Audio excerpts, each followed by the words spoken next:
My role is around managing the operational process of converting molten iron and scrap into molten steel.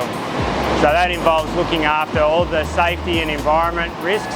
All the steel that we make provides all the markets for Australian steel products, so that's both domestically and export. I started in 2005, so I'm coming up on 15 years service.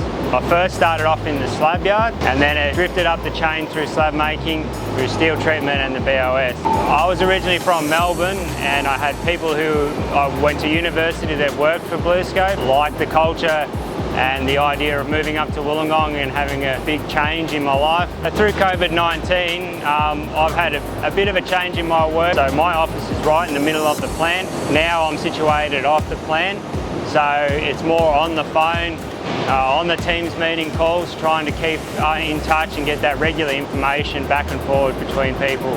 So it has been a bit of a challenge, but we're adapting and it seems to be working okay. It is a great family environment. Everyone is very friendly.